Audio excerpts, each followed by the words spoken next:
গাজীপুরের শ্রীপুরে বাবার গলায় অস্ত্র ঠেকিয়ে এক মাদ্রাসা ছাত্রীকে অপহরণের অভিযোগ করেছেন ওই মেয়ের বাবা।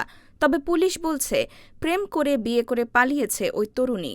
বুধবার ১৫ এপ্রিল বিকেলে ঘটে যাওয়া এই ঘটনায় ৭ জনকে গ্রেফতার করেছে শ্রীপুর থানার পুলিশ। ঘটনাটি এলাকায় ব্যাপক চাঞ্চল্যের সৃষ্টি করেছে।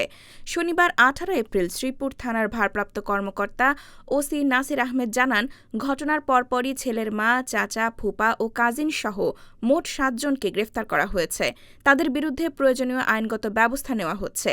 জানা গেছে, কিশোরীটি শ্রীপুর পৌরসভার কেওয়া পশ্চিম খণ্ড গ্রামের প্রশিক্ষা মোড় এলাকার বাসিন্দা হাদিউল ইসলামের মেয়ে। তিনি মাওনা বাজার সংলগ্ন বায়তুল মামুর জামে মসজিদের ইমাম খতিব হিসেবে দায়িত্ব পালন করছেন।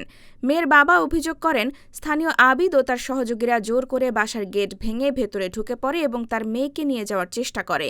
এ সময় তাকে মারধর করা হয় এবং গলায় পিস্তল ঠেকানো হয় বলেও দাবি করেন তিনি। পরে তারা জোরপূর্বক তার মেয়েকে নিয়ে যায় বলে জানান। তবে পুলিশের পক্ষ থেকে বলা হয়েছে, এসব অভিযোগের স্থানীয়ভাবে কোনো সত্যতা পাওয়া যায়নি। ওসি নাসির আহমেদ বলেন, প্রাথমিকভাবে পাওয়া তথ্যে এটি প্রেমঘটিত ঘটনা বলেই মনে হচ্ছে।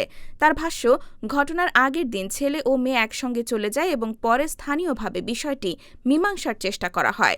পুলিশ আরও জানায়, এক পর্যায়ে মেয়েটিকে ঘরের ভেতরে আটকে রাখা হয় এবং তাকে দিয়ে অপহরণের অভিযোগ স্বীকার করানো হয়েছে বলে ধারণা করা হচ্ছে। এ নিয়ে দুই পরিবারের মধ্যে উত্তেজনা ও বিরোধ সৃষ্টি হয়। পরে ছেলের পক্ষের লোকজন গিয়ে তালা ভেঙে মেয়েটিকে নিয়ে আসে।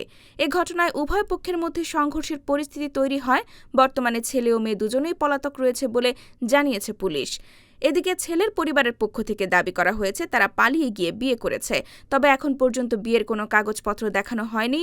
সব মিলিয়ে ঘটনাটি ঘিরে এলাকায় মিশ্র প্রতিক্রিয়া তৈরি হয়েছে এবং বিষয়টি তদন্তাধীন রয়েছে।